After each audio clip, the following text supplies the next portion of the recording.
8 minutes after 9 o'clock. Dumelang, welcome to the Clement Manyathela Show on this Tuesday, the 17th day of March. It's great to have you with us here on 702. I trust you're good this morning. Today we're live from the Sandton Convention Center where the 14th edition of the Buy Local Summit and Expo is taking place. Brought to you by Proudly South African, loved here, made here.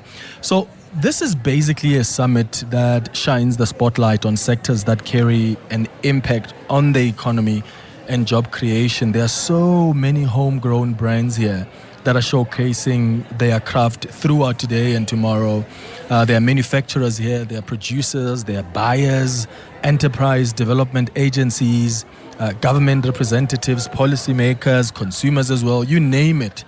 And all of them are here to have a conversation about how we can improve just the appreciation we have on homegrown products. By the way, how intentional are you about buying local?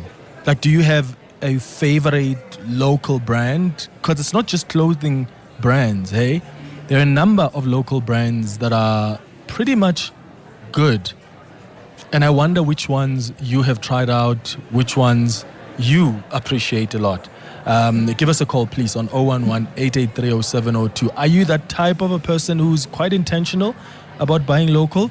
Send your WhatsApps on 072-702-1702. And of course, localization plays quite a significant role as a driver of economic reconstruction and recovery, especially after the disruptions we have seen to the world's supply chain because of a number of global shocks, a number of global dynamics. It's probably important now more than ever for businesses and consumers in South Africa to support local businesses and buy local. So how deliberate are you about buying local? I have become more aware, I'm more conscious about it. Sometimes I intentionally ask if there are local brands that I can go for if I'm looking for something. And I want to know how you interact with local brands. So give me a call or send me a WhatsApp voice note. So there's something confusing coming out of President Trump's administration. The president of the US seems to be calling on NATO partners to help with the Strait of Hormuz, which is essentially at a standstill. So he is frustrated with his American allies. And maybe let me give some context first. Remember 2 weeks ago, I said on the show that in my view, Iran's strategy seems to be to internationalize the war, to increase the collective price of the conflict so that this becomes a war against the entire global economy. And I think the idea is to have as many countries as possible affected so that they can put pressure on the US to end this war, which is why you saw them targeting other Gulf countries, disrupting travel, affecting energy infrastructure, etc. Now, the world's most critical oil shipping route, the Strait of Hormuz, has been effectively closed. It's a between 30 and 33 kilometer area, but my goodness, it holds enough power to shake the entire world. And the entire world is shaking because it handles about a quarter of the world's seaborne oil trade and about a fifth of the world's supply of LNG, that's the liquefied natural gas. So this war has effectively paralyzed it. Almost no ships are entering or exiting the strait. There were attacks on some ships that tried, which means higher oil and gas prices, which will only push up inflation. And America itself is not shielded from the impact, even though, I mean, they don't really heavily rely on that Strait of Hormuz for energy security. But because of how oil is priced, they are affected. I mean, we are working here with a global pricing system. So Trump is now frustrated with American allies because he feels they should play a role in helping reopen the waterway. In fact, to stave off a potential energy crisis, I don't know if you remember, about a week or so ago, President Trump said that the U.S. Navy could escort the ships through that waterway and insure them at a very reasonable price. But that offer wasn't really taken up, hey? So now he's trying to get NATO allies to help. He wants them to send warships to escort tankers or help reopen the Strait of Hormuz, which is also a dangerous mission, according to military experts. Listen to what he said yesterday. Numerous countries have told me they're on the way. Some are very enthusiastic about it, and some aren't. Some are countries that we've helped for many, many years. We've protected them from horrible outside sources, and they weren't that enthusiastic. I just want the fake news media and everybody else to remember that was said, because I've been a big critic of all of the protecting of countries, because I know that we'll protect them, and if we ever needed help, they won't be there for us. That's what he said. But was this not the same man who said America doesn't need anybody? I don't do a hard sell on them, because my attitude is we don't need anybody. We're the strongest nation in the world. We have the strongest military by far in the world. We don't need them. But so it's interesting. We don't need anybody. That's what Trump is saying. And yet there have been requests that have gone to other European countries, even the UK. That's why the UK had to fold at some point and say, okay, fine, we're not joining the war, but we're going to come in and assist with the Strait of Hormuz. So my question is, why is he now putting pressure on European allies to come and help with the Strait of Hormuz? Why is he punishing countries that don't want anything to do with this war that this administration in Israel started? President Trump didn't even bother to consult or talk to these European partners before he bombed Iran. That's why Spain said, don't involve us. Australia also said, uneasy. So did Poland, Greece, Sweden. Even Germany said, this war is not a matter of NATO. And I think this is the first time that Trump is so eager to involve other countries in this war. But isn't this the same president who pushes for unilateralism? Is this an admission now from him that unilateralism doesn't work? I'm confused. By the way, Trump said European countries will face a very bad future if they don't help reopen the Strait of Hormuz. And I think he may be correct about that. I mean, that's why the UK said to ensure the stability in the markets, they're working on a collective plan.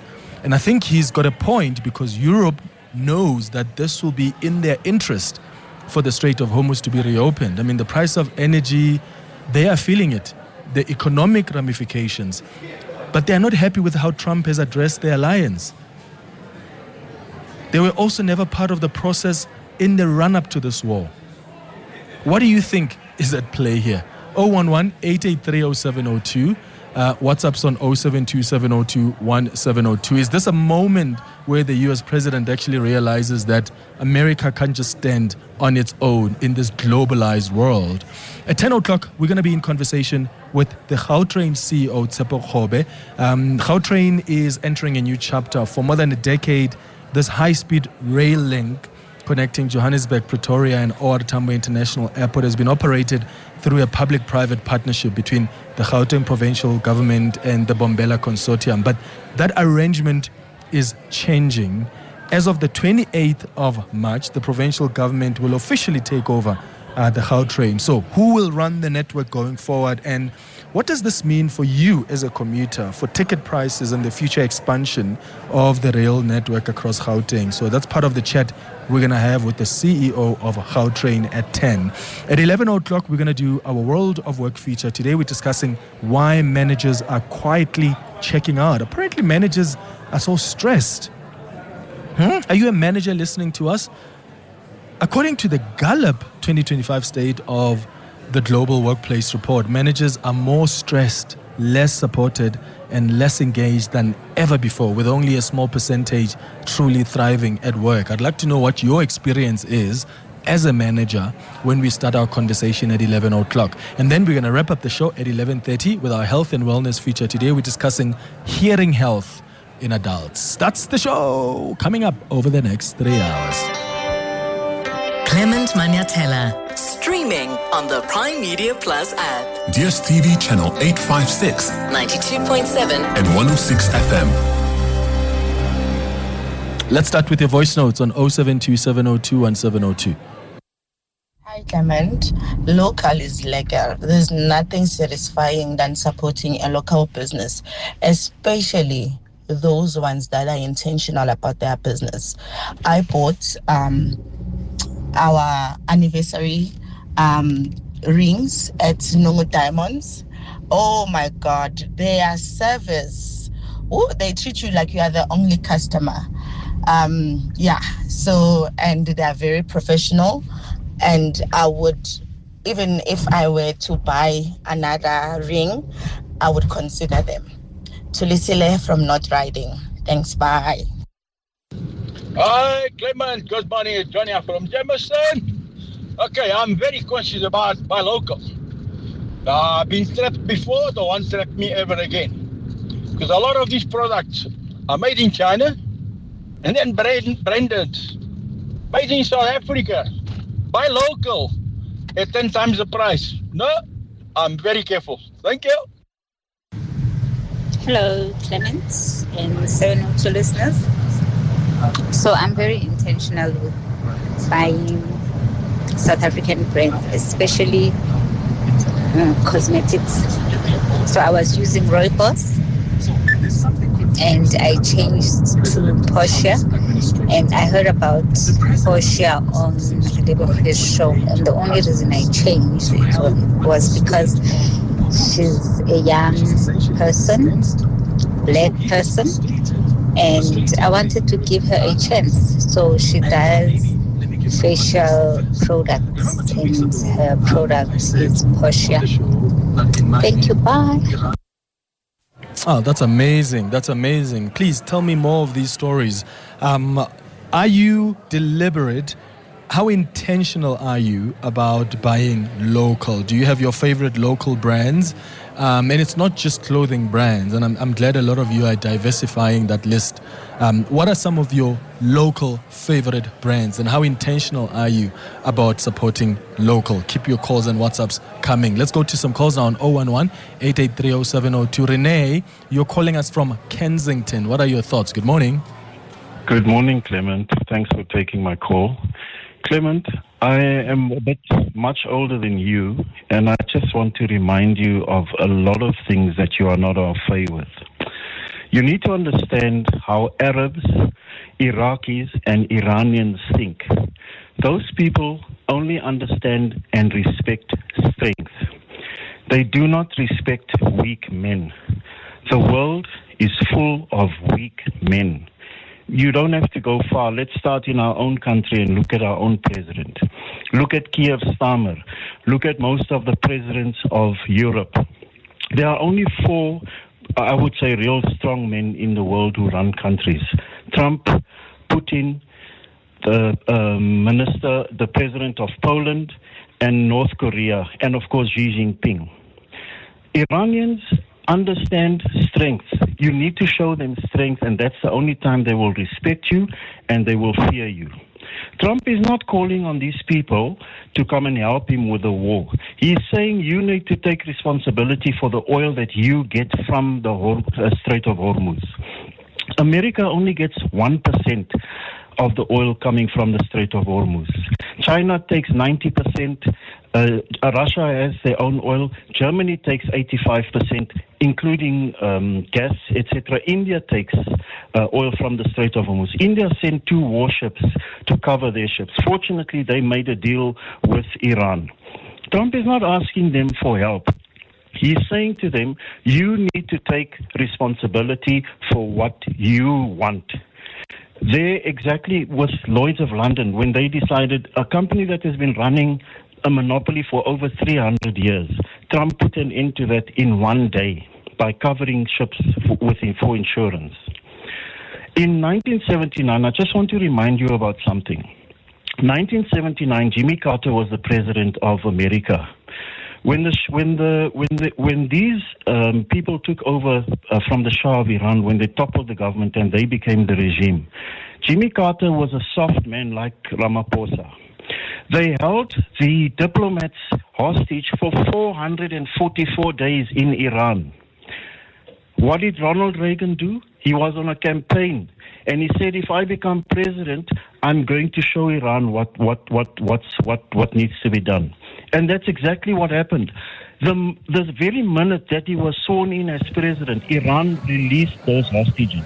So they don't want to take responsibility. And that's all Trump is saying to them. He doesn't need them. He wants them to take responsibility, Clement. That's all I want to say. Well, yes. Okay, thank you for your comments, Renee. I've got a few responses to some of the things you've said. First of all, of course, Trump and America, they don't rely heavily on the Strait of Hormuz for their energy security. But because of how the oil is priced internationally, they will get affected regardless, because this is a global pricing system, which is why in America right now, they are also feeling the pinch. So if really they're just getting 1% and they're not affected, the prices of energy would not be skyrocketing in America even right now. So this is also in the interest of Trump. This is not Trump just calling on the European partners to say, do what you should because you're also affected. He, as America, they're also affected. China and India. India imports about 80% of its oil, and 60% of that comes from the Middle East countries. China doesn't import 80% of its oil from the Middle East countries. In fact, yes, even though it's the world's largest oil importer, it brings in about 10 million or so barrels of oil every day. So 40% of China's oil imports actually pass through that waterway. So it's not really the 80%. My surprise from Trump is, what is he doing to protect that waterway so that Americans are not feeling the pinch? All he has done last week was, 2 weeks ago, was, okay, we're going to get the American Navy to escort some ships. There are companies and even countries that already pay for insurance for ships to be escorted through even that waterway or other parts, in fact, of the seas when they transport these goods and products. Why is Trump himself not taking an initiative so that he protects Americans from the prices of energy that are skyrocketing? Why did he call the UK and say, hey, help us out here? Why don't you come through and bring in your guys to help reopen the Strait of Hormuz? That sounds to me like someone who is trying to say, let's all work together here. But why do you need to work together with the very same people you said you don't need, is where my confusion comes from. Renee? I'm responding to you. The UK has been an ally of the US for 80 years.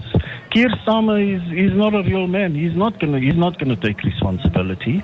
You must also remember that when Trump came into power, the oil price in America dropped from $6 to $2. The price of eggs, foodstuffs, everything went down considerably. We only get 1/3, not even 1/3 of the world's oil from the Strait of Hormuz. And yes, Clement, China does get far more oil from the Strait of Hormuz. The other oil came from Venezuela. And remember, Trump put an end to that as well. So the other people need to be men enough to stand up. That's all they need to do. They need to man up. Simple. Thanks, Clement. All right, Renee. So thank you so much for your contribution, Renee in Kensington. Michael, you are calling us from KZN. Good morning. What do you want to say about local economies? Hello? Hi, Michael. Go ahead. Are you speaking to me? Michael in KZN, yes, I am speaking to you. Go ahead. Hi, morning. How's it, Clement? I'm a great admirer of your program. There's two things. Thank you. You have got a platform where you're saying local, buy local. The local economy, let me talk about two sectors. I'm talking about the clothing, I'm going to talk about the footwear. In KZN, they are bleeding jobs. I wish and hope that you've got those in authority that can address the issues that is happening in KZN, not specifically in KZN as a country as a whole. There's companies that are in Durban that are bleeding jobs. People are sitting at home for months on end, cannot get income, they cannot get the benefit from the companies because there's so much of uncertainty. The companies are not even giving these workers the unemployment cards where they can go sign for unemployment. Companies are asking for business rescue. When they're getting the business rescue, we don't know what they're doing with the money. And it's a sad state of affairs. It is absolutely sad state of affairs. I'd put it to some of them, Michael, that I'll be chatting to, because of course when you buy local, what you are helping with is protecting those local jobs that you're talking about. Thank you so much, Michael, in KwaZulu-Natal, for your thoughts. Jeremiah, you are in Boksburg. Good morning. Morning, Clement. How are you? I'm all right, man. Go ahead. Thank you so much. Yeah, no, Clement, I was just listening to your previous caller, and I think people are confusing strengths, and and I mean, looking at this war, and as I grow up, I kind of like start to appreciate countries such as China, Russia, as well as North Korea. I mean, we know that the U.S., as well as its Western allies, they've used, their military. And somehow, I just kind of like wonder what would have happened if China, Russia, as well as North Korea, were to use their military, like, U.S. as well as its Western allies. I don't think that will have the world that we are living in. So for me, I don't think what U.S. is doing is a strength, and I think people are confusing that. Yeah, I mean that is not strength. Like, we can't use the principle of power is might in a world that we want to see become more peaceful. We don't want to go back to what happened after World War I and even World War II. That's why we have these multilateral organizations. It's so that we don't go back there. So for leaders who are going to come up and don't care about the international rules-based order, I don't know how we celebrate that as like some people with some gumption. I don't think that's the right way to look at it. But also, there are many other countries that would have loved to have nuclear weapons, for instance, and they were told, drop that. And what happens when they stopped? They were invaded. There are a number of them who would have loved to be just as powerful as North Korea. And that's the challenge with Iran. Iran knows that if we stop even ourselves in making sure that militarily we are powerful and we can defend ourselves, we are going to follow the pathway of the other countries. Whether it's Syria, whether it's Libya, whether it's Iraq, whether it's Afghanistan, and a number of them. And they probably just don't want to follow through that path. What are your thoughts on what that listener has raised? Do you agree that the world needs these strong men and Donald Trump is a representation of those men who are strong? I've said this before, even when Trump was elected. I said, say what you will about this man. One thing about him is he gets to be decisive. Even when he's doing something that is illegal, that you may disagree with, he's a decisive man who's going to do it anyway. Will there be consequences? I haven't seen any. Maybe when it comes to the voting. Americans are going for midterms soon. So maybe that's where the consequences are going to come up. 2 days of bold ideas, powerful conversations, and proudly local innovation. The 14th Buy Local Summit and Expo, live on 702. It's 12 minutes before 10 o'clock. This is the 702 Open Line. We're live at the Sandton Convention Center, where the 14th edition of the Buy Local Summit and Expo is taking place. This is really a summit that shines the spotlight on the sectors that carry an impact on our economy, on job creation as well. Joining me now in our makeshift studio is Happy Makhumalo Ngiti, who is the Chief Marketing and Communications Officer at Proudly South African. Happy, great to chat to you. Good morning. Good morning. Good morning to you and the listeners. So this is the 14th year of the Buy Local Summit. What has the summit been able to achieve so far? The summit has been able to achieve great progress and great strides in the lives of local businesses, founders of great products in South Africa. The growth is is commendable. The growth is evident, and it has opened a lot of doors for small businesses, for SMMEs in South Africa. It has done great linkages between small businesses and big businesses through the business matchmaking program we have, where big business is requested to come, not only walk the floors, but really engage and also buy, trade with the small businesses that are in the room. Yeah. What way are we trying to take it next? I've been asking the listeners this morning how intentional they are about buying local. And one of the things you spoke about is how when you look at even the global supply chain has been disrupted because of the global dynamics. Yes. And even more importantly now, you've got an opportunity to really support small businesses and local businesses. And pay attention to localization. Yeah. Localization is going to be a saving grace. In fact, it reminds me of the COVID era, where we in the absence of imports and exports, we were still okay as a people. In terms of the things that we critically needed to be able to survive. And so what we are hoping to do with the growth of the Summit and Expo is to take it to a space where we can heavily rely on locally manufactured products, whatever happens in the world, because we don't know what tomorrow has in store for us as an economy. Yeah. And so we're hoping to take it to a place where we can be, confident, and we can survive with what we can manufacture locally as South Africa. Yeah. Can you maybe explain to some of our listeners who may not be aware of the impact of supporting locally produced goods over imported ones? How significant is it? Because, some people think, it's a matter of just showing support for the local businesses, but actually you're feeding homes. There are many jobs that get created and our economy grows.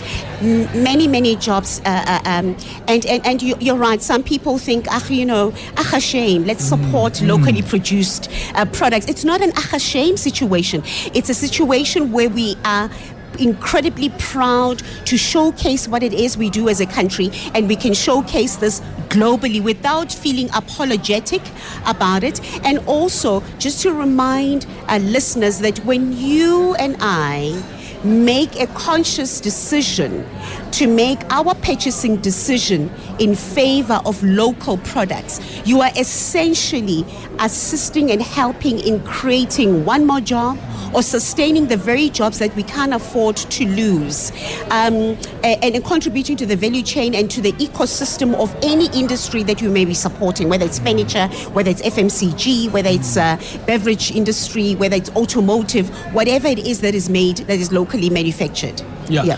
One of the things that South Africans often raise is that yes, we want to support the local businesses, but the price is often the deciding factor. Yes. So how do you convince shoppers that buying local is worth it? And I know there's an argument about someone is really willing to go pay 20,000 rand for a bag, manufactured in America or in Europe. Yeah. But when you are here, you want to complain about a bag that is 10,000 rand. Yes. That is equally good. Absolutely, if not better. If not better. And so what we do say is that we are reminding South Africans that everybody has a choice. I mean, somebody has been very ambitious in the past, and they asked us to ask Maxxosa to change their business model because they're too expensive. I was like, my brother, you can't afford Maxxosa, and it's okay. It's okay not to afford Maxxosa. Somebody else will. But there's other retailers that are selling clothing items that you and I can afford. The pie is too big for us to find our comfort, our niche, and the reality is that how deep is your pocket? We can't be having discussions about it is overly priced when you're okay to pay Dolce & Gabbana 50,000 rand for a shirt, and nobody questions him. We don't even know that guy. At least we know David Klein. Yeah, at least David. So, but from your research at Proudly South African, your observation, has consumer behavior shifted in recent years? Are you seeing more South Africans becoming conscious about supporting local businesses? Clement, had you asked me this question 10 years ago, I would have said, my brother, we have a problem. Yeah. And now I'm very happy, pun intended, to say that we've come a long way. The mind shift change is evident. There's the excitement about embracing locally manufactured products is palpable in the country. You will still get that auntie and that uncle. It doesn't matter what you say to them. There's always a problem. But in the main, South Africans are really just warming up to embracing locally manufactured products, and the sales show it, and all the touch points we use as proudly South African that are relatable, that are lifestyle driven. This is why the one day you see us at Sona to hold people accountable. This is why the one day you see us run the local fashion police program on social media platforms. This is why we are here. This is why we do Makhelwane Festival. This is why we do food trade shows and all of that, to show South Africans what we really mean when we say local is lekker. It's not a cliche. It's a lifestyle. It's a reality. Yeah. Just lastly, there's a question that keeps coming up. Then I'll read one now. It says, "Hi Clement, unfortunately there are so many companies that import from China and then they pay for and slap on that proudly South African sticker. I would like to know how stringent the criteria is for granting of this and regulation thereof. I see this happening far too often in the contract furniture industry." That's a question we got from Kim. And the listener is on the money. We are aware that there's people who do that. They just grab our logo and the sticker from the internet and they import stuff and they put a sticker on it that says made in South Africa or proudly South African. Our sticker is a trademark.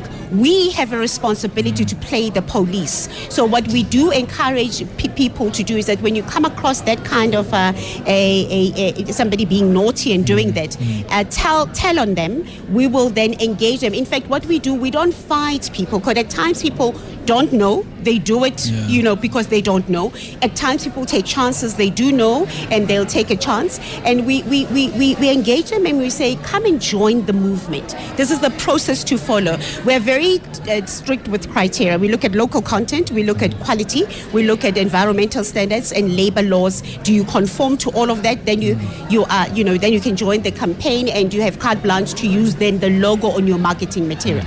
I see. Happy Makumalo Giti, Chief Marketing and Communications Officer at Proudly South African. Thank you so much for making it. Thank you so much, my brother. It's Great. 14 minutes before 10 o'clock. DC, Stephen, AK, Asize, I see your calls. I'll come to them. The Clement Manyathela Show is live from the Sandton Convention Centre for the Buy Local Summit and Expo, hosted by Proudly South African on 702. It's 11 minutes before 10 o'clock. This is still the 702 open line. Before we get to our next interview from where we're broadcasting live from at the Sandton Convention Centre at the 14th edition of the Buy Local Summit and Expo, let me go to some calls here. I've got AK who's calling us from Tembisa. AK, what are your thoughts? Good morning. Let me. Sure, go ahead. I'm really surprised by this world or whatever. When Iran was promised not so long ago, when they killed children, the whole world went quiet, basically. But now Iran has adopted this strategy that they're basically defending themselves. They're basically defending themselves. And if you defend yourself, you do whatever. I'm really surprised. That's all I want. I'm really surprised. And I really don't think Iran in this case is on the wrong.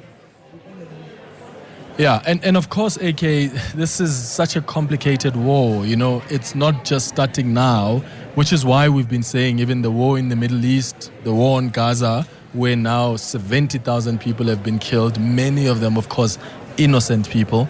They didn't just start on October 7 or after October 7. There have been waves of war. And even in this case, there are proxies that Iran supports and Iran is admitted to supporting that have attacked Israeli citizens in the past. And this, Iran will say to you, this is an opportunity for us to revenge. But currently, as we speak, you're right. Iran didn't issue and fire out a missile. It was America and Israel that fired a missile at Iran first. And there are 168 schoolgirls, over 160 young schoolgirls who died. And we are moving swiftly along because America and Israel have done it. And I think history is going to judge this world for that? Netisi, you're in Lyndhurst. What do you think? Hi. Hi, Clement. Just a quick one on the Strait of Hormuz. I mean, look, I don't agree with Trump starting the war there, but I mean, we have a war now, and we have to deal with what they. I think the Europeans, for me, it would be also in their best interest to try and, protect trade to go on, because at the end of the day, they don't just get oil there. I mean, the gas that used to come from Russia is now coming from there. I mean, there's a lot coming in that state that affects the Europeans. So whether you agree with Trump or you don't, but wars start for reasons that we don't agree with. They need to protect that trade, because if you go back to Russia, I mean, Russia annexed Crimea in 2014. The Europeans didn't read the room. They still, it was kicked out of the G8 and sanctions were this, but Europe continued to get the bulk of their gas from Russia. But you could already see that Putin is an expansionist. He wants to take Ukraine. When that 2022 war started, who was hit hard because of the gas? It was Europe. So they can say whatever, but they still need they still need to protect that trade, Clement, because it's not only about price of oil is a global thing. It will get to a point where you can't get the oil. That's a different thing, because that can last 4 years. Who knows? But they can't get involved because Trump is telling them to get involved. And as I said in the beginning, of course it's in the best interest of Europe to find a collective plan to protect that waterway. They have to look at the reopening of the Strait of Hormuz, because the gas prices are also skyrocketing in Europe. So they need to know that they're doing that for themselves. But how do they do it in a way that's going to be cautious? Because military experts are also warning that you also run the risk of the ships being attacked by Iran. And this could even become a much wider war if you come as European countries and you start intervening at that level, even when it is in your best interest. So how is Iran going to respond to that? It's going to be of interest. Here are some WhatsApp voice notes that have come on 072 702 1702. Morning, Clement.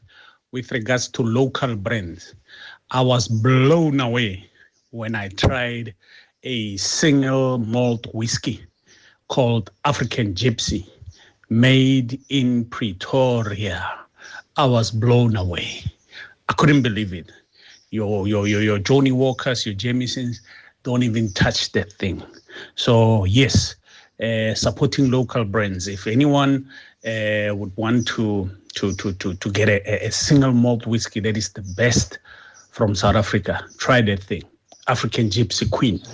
It's a single malt whiskey made in Pretoria. Thank you, Clement. Thibaut's here in Pretoria. Morning, Clement. It's Refilo from the DA. I just wanted to say, in terms of local lekker and using local suppliers, when we have opening of Parliament, I've had this incredible tailor. Her name is Poppy. She's in Kempton Park, Northam. She's been making my clothes for the legislature since 2014, and I've watched her grow with every year that she makes an outfit for me. And as a single mom, money's tight, so she's amazing, because unfortunately I'm never going to wear 15,000 rand dress to the opening of the legislature. So she's very affordable, and her work is exquisite. I obviously send her a pattern and we make something together. Thanks a lot. But we should also support the unknown people in business. Thank you. 702, live from the Buy Local Summit and Expo. Brought to you by Proudly South African. Loved here, made here. I'm now joined by Naledzani Musumani, who's the head of enterprise and supplier development for business and commercial banking at Standard Bank. Naledzani, thank you so much for joining us. Good morning. Good morning, Clement. Thank you for having me. This is not the first time that you as Standard Bank added your weight behind the Proudly South African Buy Local Summit and Expo. Why have you decided to continue to support this initiative? Yes, so we were a sponsor last year, but not a headline sponsor. This year, when the opportunity came up for us to be a headline sponsor, we decided why not take it, because we see the opportunity that sits within this platform. At Standard Bank, we support businesses to start, manage and grow, and we know that market access for small businesses is critical, and the ability to bring SMEs into a room with corporates, with potential procurement opportunities for some of those SMEs, is really true to what we try to do in terms of really partnering with our clients and with SMEs in general for their sustainability and for their growth. Yeah, and speaking of SMEs, I mean, they're often described as the backbone of our economy. What specific challenges do they face right now, and how is Standard Bank helping them overcome those? Yeah, SMEs are the backbone of the economy. Small and medium enterprises create jobs, and in fact, most of the jobs sit within this market segment. Challenges range from market access. Everyone is trying to sell something to someone, and as well as access to finance in some instances where market access already exists. And as Standard Bank, we have a range of business banking solutions to support SMEs. So we have financial offerings, looking at transactional accounts, merchant devices, lending solutions, but we also provide non-financial support, particularly through one of our programs, which is our Enterprise and Supply Development Program. Within that program, we support with access to business development, financial management, marketing management, and we help unlock funding for some SMEs that might not be able to get access to funding through traditional banking rails. Yeah. How critical is localization and procurement from South African suppliers in strengthening the domestic economy? Because sometimes we think it just ends with us supporting these local businesses, but there's a much bigger impact. It's everything. When you support a local business, you are supporting a family. Typically, local businesses are the businesses that create jobs. And when you start looking at all of the challenges, I was listening to your listeners, just what's happening in the world, we do need to be able to source goods within this country, and we do need to have reliable businesses that are able to provide reliable quality services or goods within this country. So strengthening local businesses, providing them with the right support mechanisms, providing them with access to markets outside South Africa as well is critical, because then FDI starts flowing in, and we know what that means in terms of a country's economy. So when you start looking at the entire ecosystem and how small businesses and localization supports economic development, you do have to be deliberate and intentional in supporting local businesses. Yeah, Naledzani Musumani, thank you so much for chatting to us. Thank you so much, Clement. It's a minute before